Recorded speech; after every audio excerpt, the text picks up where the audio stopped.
conoces las peticiones que se han escrito y las que todavía no se han escrito, sino que están ahí en nuestro corazón, Padre. En el nombre de Jesús, tu Hijo amado, Señor, responde conforme a tu misericordia, Señor, conforme a tu poder, conforme a tu propósito, Señor, en el nombre de tu Hijo amado, en el nombre de Jesús. Te pedimos que tú respondas la oración de tu pueblo en esta noche y que nos bendigas con tu palabra maravillosa. Gloria a Dios. Segunda de Crónicas, el libro de Crónicas, el segundo libro de Crónicas, capítulo 7. Vamos a leer ahí el verso número 14. Capítulo 7 del segundo libro de Crónicas y el verso número 14. Quizás este es un pasaje que usted tal vez lo sabe de memoria. Recuerdo yo que este pasaje muchas veces sirve para que rotulen la parte más importante, la parte que se ve en los templos. Quizá es un verso que usted de alguna manera, alguna vez lo ha puesto ahí en su sala, pero en esta noche quisiéramos que el Señor nos hablara fuertemente a través de este pasaje. He sentido en mi corazón de parte del Señor desde esta mañana. El Señor quería hablarnos en este pasaje. Yo quisiera que usted y yo lo leyéramos. Y dice así. Lo voy a leer desde el 13. Dice: si cierro los cielos para que no haya lluvia, o si mando la langosta a devorar la tierra, está hablando Dios. O si envío la peste entre mi pueblo y se humilla mi pueblo, sobre el cual es invocado mi nombre, y oran, buscan mi rostro y se vuelven de sus malos caminos, entonces yo iré desde los cielos, perdonaré su pecado y sanaré su tierra. Es un mensaje, hermano, maravilloso. Pero es un pasaje con un mensaje que yo diría que resume mucho del mensaje que está en toda la palabra de Dios. Y yo diría que el pasaje, si lo quisiéramos estudiar, si quisiéramos hacer un análisis del pasaje, tendríamos que darnos cuenta que tiene requerimientos. Por lo menos yo veo 4 requerimientos que tiene el pasaje y 3 promesas. Pero los requerimientos que el pasaje pone son requerimientos que constantemente nosotros los oímos, los escuchamos a través de las diferentes predicaciones de la palabra de Dios, a través de las formas como el Espíritu Santo utiliza para llegar a nuestro corazón. Mas sin embargo, muchas veces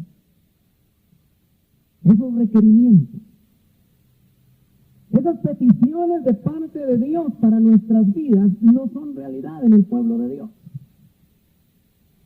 Si quisiéramos ponerle nosotros un tema a lo que quisiera tratar en esta noche, quizá va a causar un poquito de controversia el tema. Porque yo le quiero llamar a este tema la conversión del pueblo de Dios. Ahora, ¿cómo así? ¿Usted es pueblo de Dios? Parece que no todos son pueblo de Dios.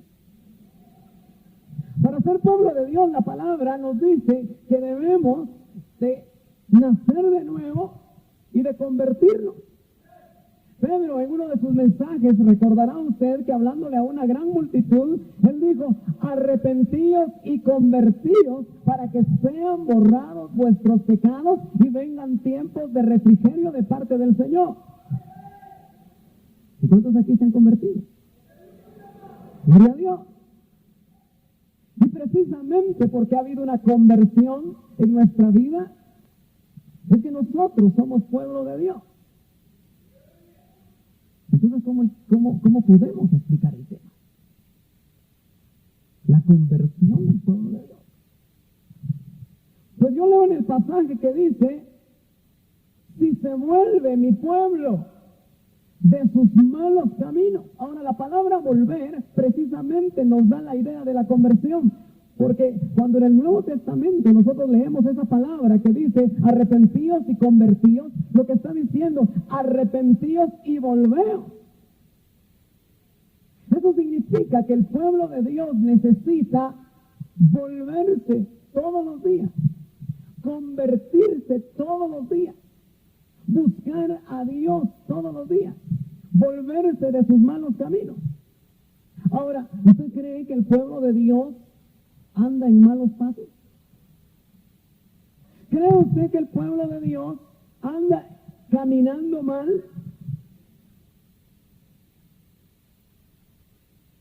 Eso es tremendo reconocerlo.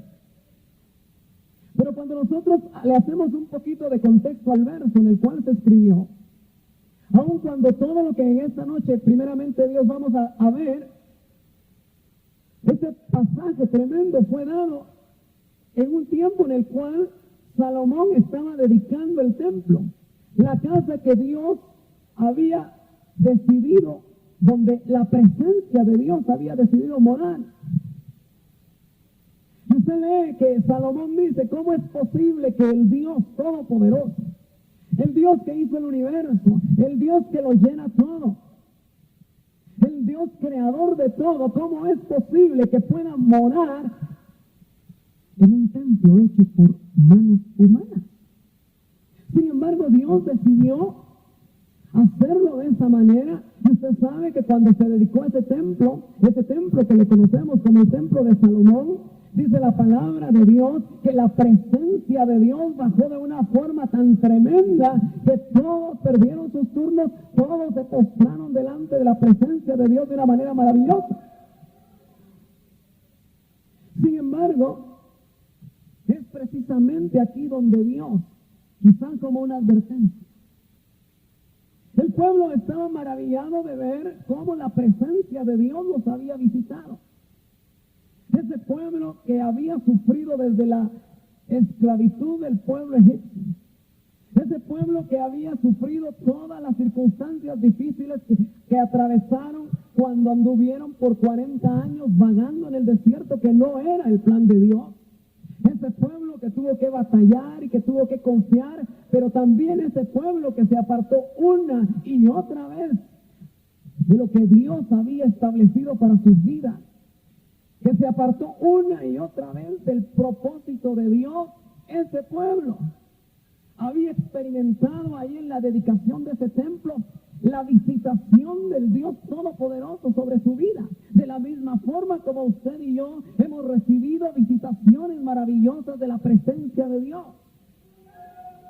Sin embargo, en esa victoria, en esa experiencia maravillosa que el pueblo de Dios, donde Él había decidido morar, que había hecho partícipe de que su palabra se pudiera conocer de una manera tremenda en ese pueblo, fue advertido. Y fue advertido en el versículo 13 diciendo, si yo, dice Jehová, cierro los cielos. Mire qué advertencia más tremenda. Tal vez usted puede decir, bueno, parece como que está fuera de lugar, pero Dios conoce la naturaleza humana. Y sabe que tras las grandes victorias, el hombre está más cerca de la derrota. Porque nos confiamos. Porque creemos que una vez alcanzadas las victorias, ya no pueden haber derrotas. Por eso la palabra de Dios dice, el que cree estar firme, mire que no caiga. Porque viene falsa seguridad en nuestras vidas. Tras las victorias en Dios, tras las experiencias en Dios, viene demasiada suficiencia que no necesariamente es la suficiencia que podemos obtener en Cristo, cuando el apóstol Pablo dice, todo lo puedo en Cristo que me fortalece. Pero usted sabe que esa suficiencia que viene de Dios se tiene que basar sobre una experiencia anterior, que es experimentar la debilidad humana. Porque él antes dice, en mi debilidad se perfecciona aleluya, la fortaleza de Dios. langosta a devorar la tierra. No era momento para hablar de cosas negativas. No era el momento, puede usted pensar, para hablar de cosas difíciles. Sin embargo, Dios, que conoce nuestra naturaleza y que conoce a su pueblo, dice: o si envío la peste entre mi pueblo, no entre los pueblos paganos, no entre los pueblos que no tienen, en ese tiempo no tenían conocimiento del Dios verdadero, sino que en el pueblo de Dios, el pueblo escogido, el pueblo del cual el apóstol Pablo ahí en Romanos 9 habla, que de él son los profetas, que de él es la fe, que de él es todo lo que Dios quiso darle a los israelitas, a los judíos, a su pueblo escogido. Pero inmediatamente el Señor en el verso 14 empieza a declarar qué es lo que Dios espera de su pueblo. Ahora, usted me dijo que es pueblo de Dios. Y aunque este pueblo al cual se le expresó esto hayan pasado casi 4,000 años, la palabra de Dios dice que la tierra y los cielos pasarán, mas mi palabra no pasará. Aleluya. Y esa palabra que Él dio a ese pueblo también se aplica para nosotros, los principios. Y por eso, hermano, abra su corazón a que Dios nos hable en esta noche. Aleluya. Y lo primero que Dios dice es: si como consecuencia de que hay prueba, si como consecuencia de que hay juicio, si como consecuencia de que hay dificultades, mi pueblo, no los de afuera, mi pueblo, este es un mensaje para nosotros, se humilla. Y es el primer requerimiento que Dios hace. Ahora yo me pongo a pensar, ¿qué es humillar? Muchos piensan que humillarse es ser humilde nada más, y tienen muchas veces un falso concepto de la humildad. Hay personas que, siendo religiosas, han hecho un estereotipo, un marco de lo que es ser humilde, de lo que es humillarse. Y muchas veces se cree que el solamente postrarse religiosamente delante de Dios es suficiente, pero usted puede postrarse carnalmente o puede postrarse realmente porque el Espíritu de Dios y la presencia de Dios lo obliga, lo mueve a que usted, bajo ese impacto del Espíritu de Dios, se humille conociendo quién es Dios y quién es usted. Pero quizá el que más nos puede enseñar acerca de la humillación es Jesús. Dice Filipenses que Él no tuvo a bien el ser igual a Dios, ni tuvo esto como una cosa a la cual aferrarse, sino que se despojó, se vació de la forma de Dios y se humilló de tal manera que tomó la forma de siervo. Y se humilló de tal manera que incluso su muerte, usted sabe que fue la muerte más ignominiosa que podía un ser humano tener. Y la vida que nosotros vemos expresada en los evangelios de nuestro Señor Jesucristo nos muestra lo que significa humillarse, como dice la palabra, bajo la poderosa mano de Dios. Ninguno que quiera humillarse delante de Dios lo puede hacer si no tiene claro de parte del Espíritu quién es Dios y quién soy yo. O sea que humillación, hermano, no significa posturas religiosas. Humillación significa que nosotros nos vaciemos de nosotros mismos y que vayamos delante del Señor y frente a lo que Él es, nosotros podamos conocer quiénes somos y podamos saber que solamente somos el fruto de la misericordia de Dios. Aleluya, gloria a Dios, aleluya. Si se humilla mi pueblo, es un requerimiento de Dios para su pueblo. Sin embargo, yo me pongo a pensar en el pueblo israelita, que es una sombra para nosotros. Ese pueblo que la palabra de Dios dice que era duro de servir. Y creo que el pueblo de Dios de este tiempo, 4000 años después, sigue siendo duro de servir. Sigue siendo rebelde. Sigue siempre buscando lo suyo. El pueblo de Israel, hermanos, vio cosas portentosas. Sin embargo, ese pueblo llegó a confiar en sí mismo. Llegó a hacerse grande. Cuando Dios lo engrandeció, se sintió grande. Cuando experimentó cómo el poderoso gigante, como decía la profecía, iba delante de ellos, se engrandeció y no le dio la gloria a Dios y se fue tras diosesitos falsos. Ese pueblo no se humilló, confió en sí mismo. ¿No será que todavía estamos confiando en nosotros? Porque cuando es así, dice que Dios abomina al altivo. ¿No será que parte de los tratos que están viniendo a nuestra vida es porque Dios sabe que la naturaleza humana necesita realmente tratos para poder humillarse? Aquel tremendo religioso llamado Saulo de Tarso, aquel que creía que le hacía un tremendo favor a Dios al encarcelar, al permitir que mataran a los del camino, aquellos que se habían encontrado con Cristo. Usted sabe, él era arrogante, seguro de sí mismo y creía que le estaba haciendo un favor a Dios. Era su tremendo ministro. Sin embargo, Dios tuvo que botarlo del caballo, literalmente.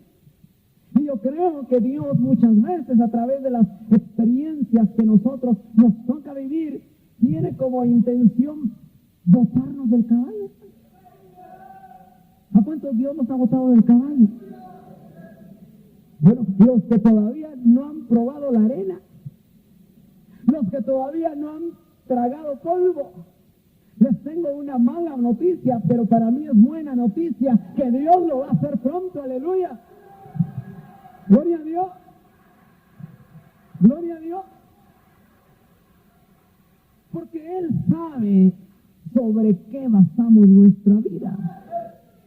Gritamos y cantamos a voz en cuello que nuestra vida está escondida en la roca, que nuestros pies están afirmados en la peña. Sin embargo, nuestra vida muchas veces indica que nosotros estamos afirmados en lo que nosotros mismos creemos que somos, de lo que hemos alcanzado por nosotros mismos. Aunque decimos muchas cosas, realmente nuestra vida muchas veces no se ha humillado delante de Dios. La palabra de Dios dice, humillados bajo la poderosa mano de Dios. ¿Cómo se puede usted humillar y cómo me puedo yo humillar bajo la poderosa mano de Dios si eso solo lo tengo como concepto intelectual? Si no conozco todavía bajo mi experiencia que hay una mano poderosa y que esa mano poderosa es de Dios. Si solamente tengo un credo, si solamente tengo una experiencia secular de lo que es estar con Dios y solo conozco de la Biblia, pero no he podido experimentar en mi propia vida el poder tremendo de Dios, yo no me podré humillar bajo la poderosa mano de Dios.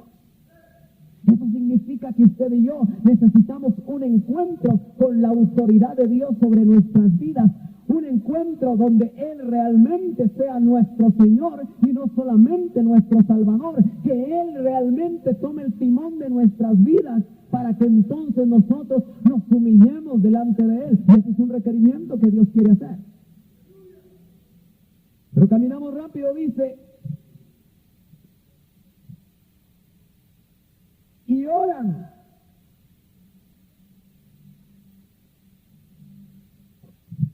Miren, yo me pongo a pensar, ¿cómo es posible que el pueblo de Dios no ore? No le voy a decir si ora porque me va a levantar la mano.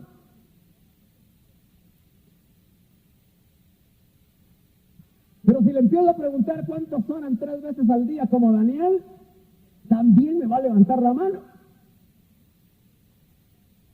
son los tres telegramas que usted manda en el desayuno, en el almuerzo y en la cena.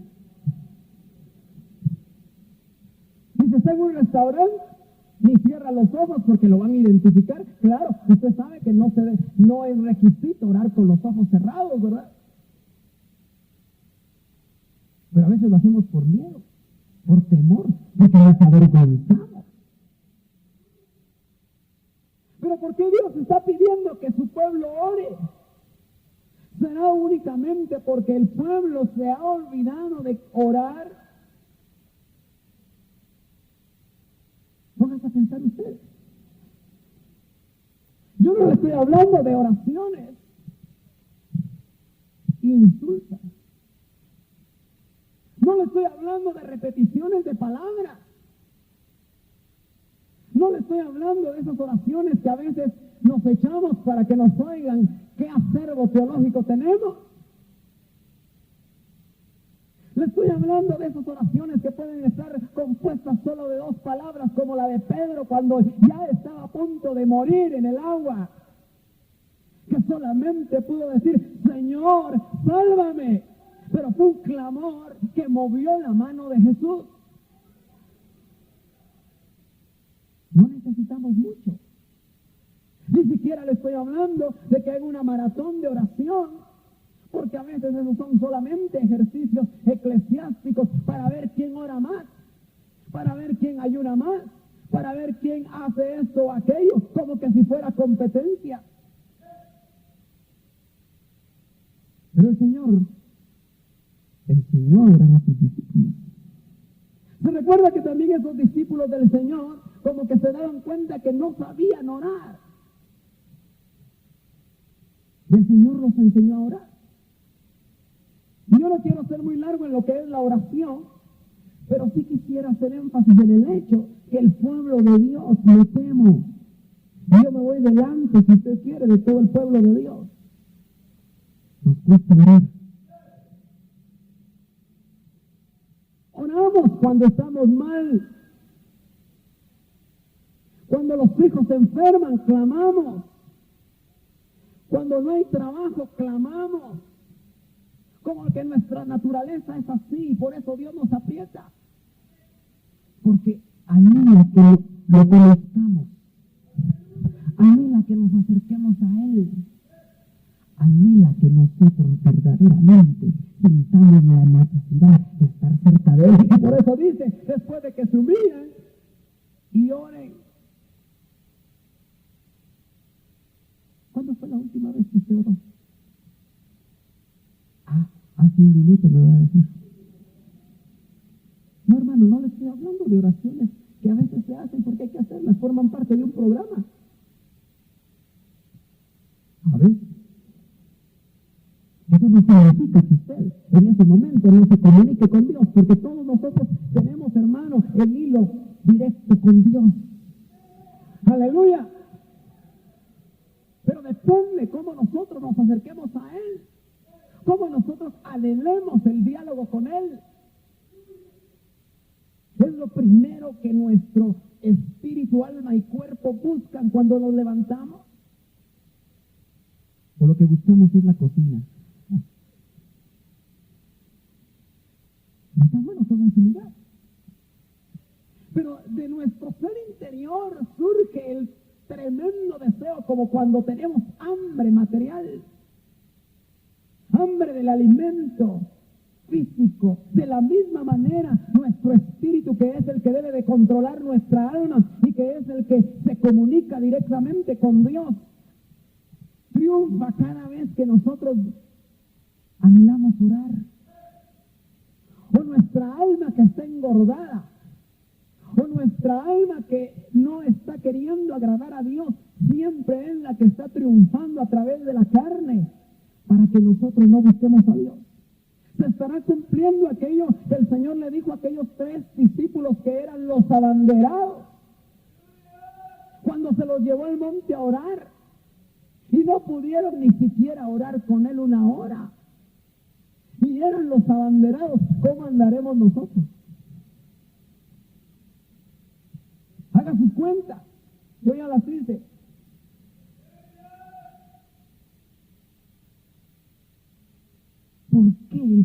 de Dios no ora. No le hablo que el hermano Rigo programe una vigilia de oración, porque le aseguro que se llena, porque todos vendríamos a orar, porque hace años que no lo hacemos. Y como a veces caemos en ejercicios religiosos para satisfacer nuestras conciencias nada más, para tratar de dar una estatura que creemos que es la que debemos dar delante de Dios, eso se llama religión.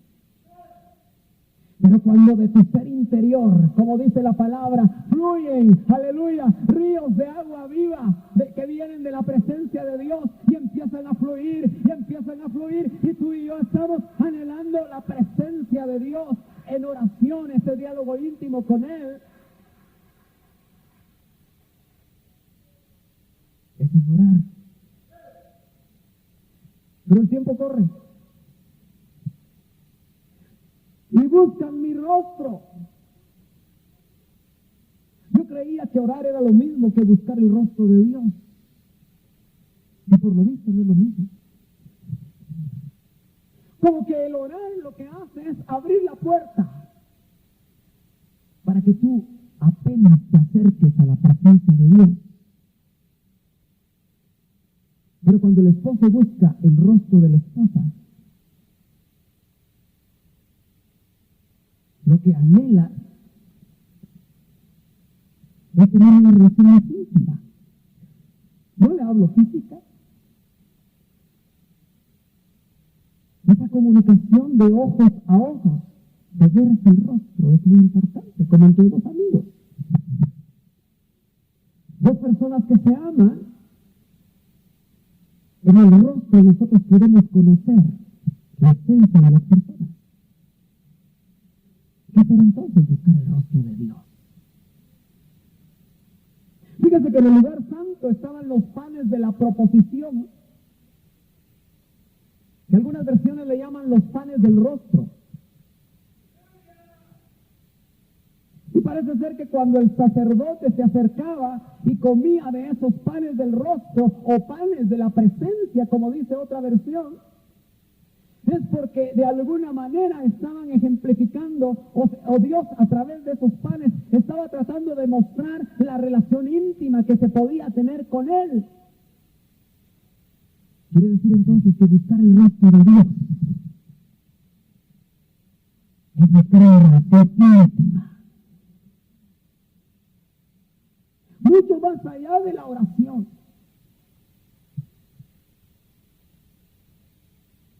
Es cuando la presencia de Dios te manda. Es cuando tú te acercas a Él como el hijo amado te acerca al Padre. Como aquel hijo que tiene tanto de no ver el rostro de su padre. Y se mete en el lugar santísimo buscando el rostro de Dios sobre su vida. Por eso el salmista, ahí en uno de los salmos que quisiera leer rápidamente, el 27:9, buscaba el rostro de Dios. Acompáñeme ahí o escuche el verso, el capítulo 27 y el verso número 9. Y decía David, no escondas tu rostro de mí. Quiere decir que David había experimentado que el rostro de Dios podía estar cerca de su presencia. Podía ser una experiencia maravillosa, pero cuando dice, y no escondas tu rostro de mí, no rechaces con ira a tu siervo. Eso significa que el rostro de Dios puede voltearse y esconderse de nuestro rostro cuando estamos mal. Decimos que lo amamos, pero dice, si no hay guardar mis mandamientos. Y seguramente como usted que ha experimentado con sus hijos, siempre hay hijos que están prestos para cumplir lo que tienen en su corazón los padres. Y siempre el rostro de ese padre va a estar dispuesto a acercarse con mucho amor a ese hijo. Pero hay hijos difíciles. Hay hijos difíciles donde uno de padre en determinado momento no quisiera darles el rostro y estar cerca de ellos. Aunque la misericordia del Padre Celestial es tremendamente maravillosa. Porque aunque seamos infieles, dice la palabra, Él permanece fiel, aleluya. Y si esconde por un momento el rostro de tu vida y de la mía, es porque nos está tratando, es porque nos está probando.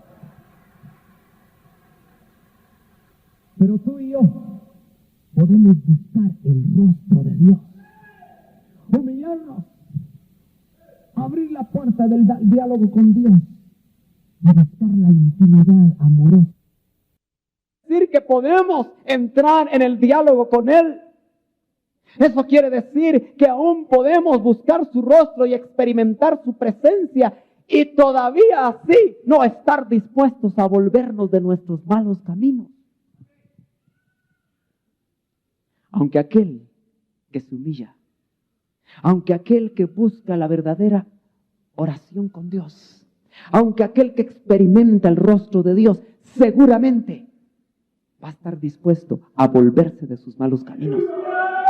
Sin embargo, tú sabes que eso es un proceso. Tú sabes que eso es un trabajo tremendo en el alma que por el Espíritu ahora está regenerando nuestra alma. Es nuestra alma la que no se quiere volver de sus malos caminos. Es nuestra alma la que aprendió en Egipto a hacer todas las cosas que hacían los egipcios. Es nuestra alma la que se amañó. Es nuestra alma la que se llenó de valores de este sistema mundano. Es nuestra alma la que fue afectada y trastocada. Pero es la labor ahora del Espíritu Santo, aleluya, la que va a estar haciendo en nosotros, conforme lo permitamos, la transformación adecuada para que cada día usted y yo nos volvamos de nuestros malos caminos.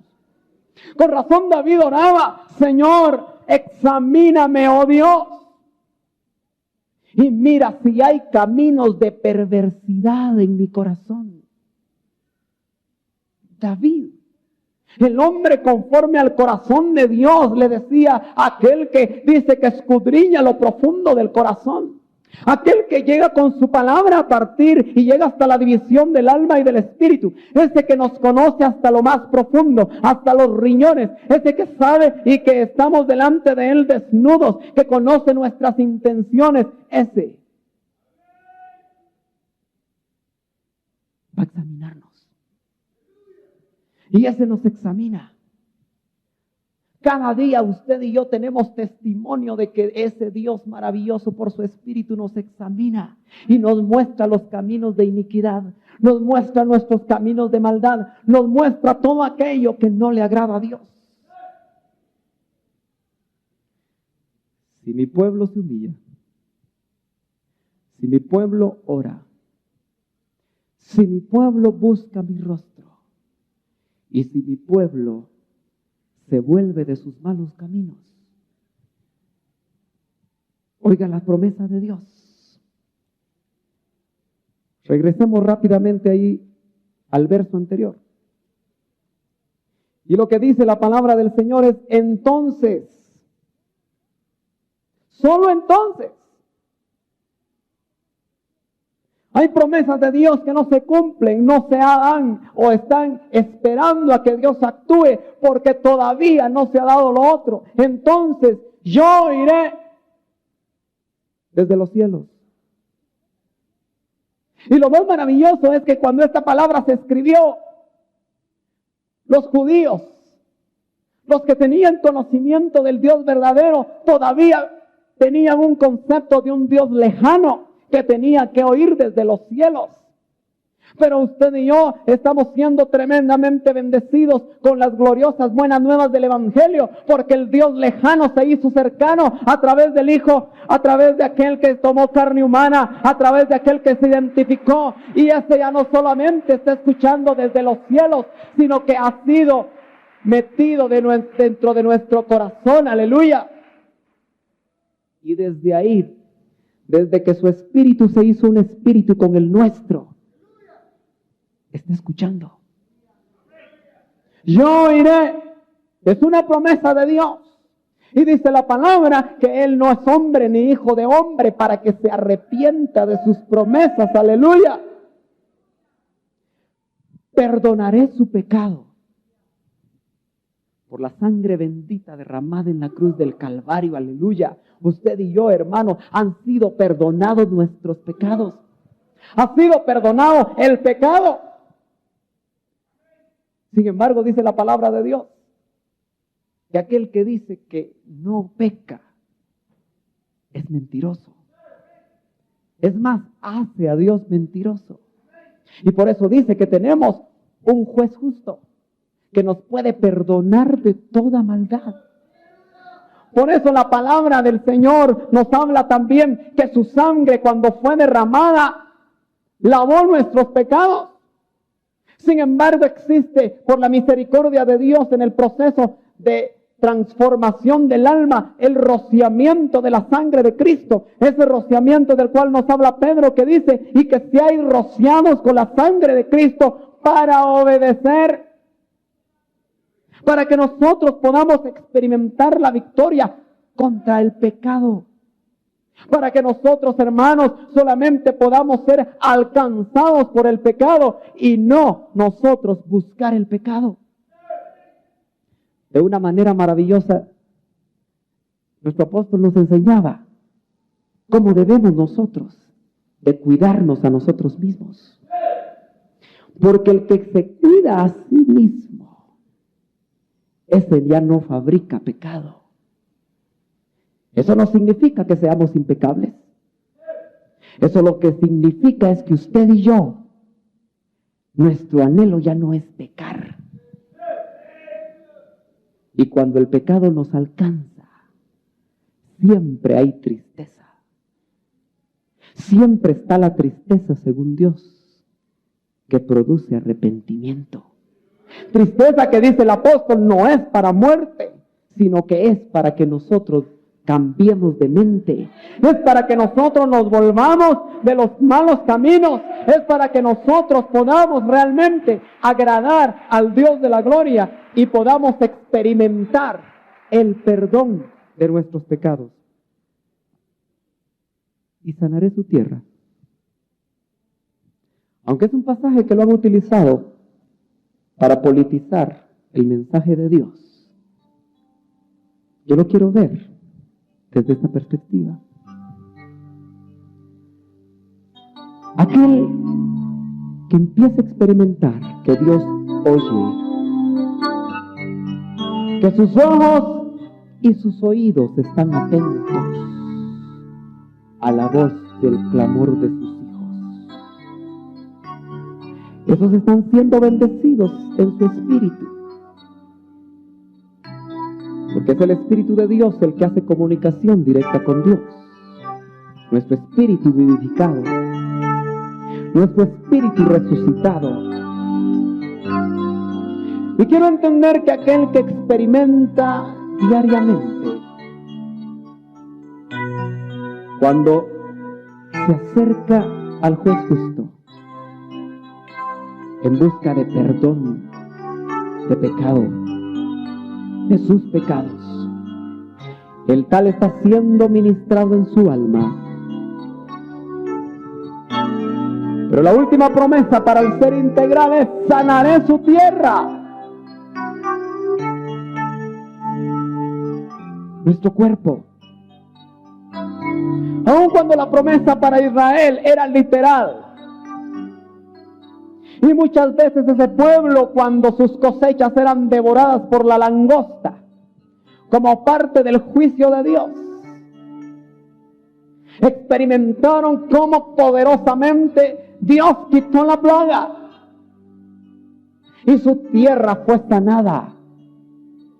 De la misma manera nosotros podemos entender que Dios está interesado a sanar nuestras necesidades, a saciar nuestras necesidades físicas.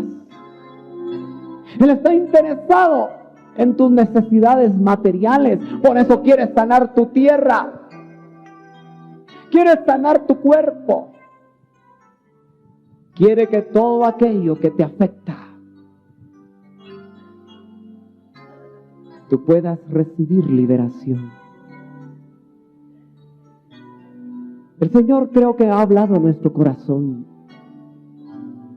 Si tú hace tiempo que no te has humillado delante de la presencia de Dios, esta es una buena noche para que vengamos al frente y podamos humillarnos delante de la presencia de Dios. Quizás hace tiempo que nuestro espíritu ha estado altivo. Quizás hace tiempo que hemos estado dependiendo de nosotros mismos. Hoy Dios te dice, si mi pueblo se humillare, si mi pueblo ora. Quizás hace tiempo que tú y yo podemos reconocer que la oración se nos ha vuelto carga, que la oración tal vez solamente está haciendo algo que los evangélicos cristianos hacen. Si hace tiempo que vives de las pasas viejas, de las experiencias de antaño en las cuales buscabas en oración y no sentías las horas, donde podías experimentar como el Señor que subía al monte y pasaba toda la noche. Si hace tiempo que tú y yo no experimentamos eso, hoy el Señor nos invita. A veces el levantarnos de nuestra silla entraña liberación, porque levantarnos de nuestra silla, hermano, muchas veces entraña la decisión que Dios necesita ver en nuestro corazón para respaldar el anhelo que tenemos de agradarlo. Dios puede enviar un espíritu de oración hoy a tu corazón, a tu vida. ¿Hace cuánto que no buscas el rostro de Dios? ¿Hace cuánto que no buscamos el rostro de Dios? Su presencia. Es cierto que Él, cuando entró a nuestro corazón, tocando por primera vez la puerta, y cuando la puerta de nuestra vida se abrió, Él entró y tuvo comunión con nosotros. Pero quizá el caminar, el peso con el cual estamos corriendo la carrera, las dificultades del caminar diario con Dios, las dificultades de la batalla espiritual nos han hecho cerrar la puerta. Hoy Él te dice, busca mi rostro, busca mi presencia.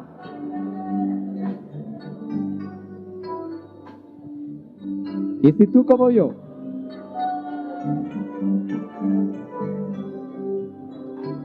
aún no nos hemos vuelto de nuestros malos caminos, si el Espíritu Santo hoy nos está redarguyendo a cada uno y nos está mostrando de una manera tremenda, impactante a nuestro espíritu esos malos caminos, hoy el Señor nos dice, volveos de vuestros malos caminos. Tú y yo necesitamos decidirnos hoy, como Josué, frente a un pueblo que no estaba decidido a buscar al Dios único. Tuvo que decir, buscaos hoy a quien sirváis, porque yo y mi casa serviremos a Jehová. Hoy necesitamos nosotros decidirnos, volver de nuestros malos caminos. Necesitamos reconocer que andamos caminando mal. Necesitamos reconocer que no estamos siendo guiados por el Espíritu. Necesitamos reconocer que no se cumple en nosotros la palabra que dice: andad por el Espíritu y no satisfaréis los deseos de la carne. Ahí donde estás, levanta tus manos con todo tu corazón.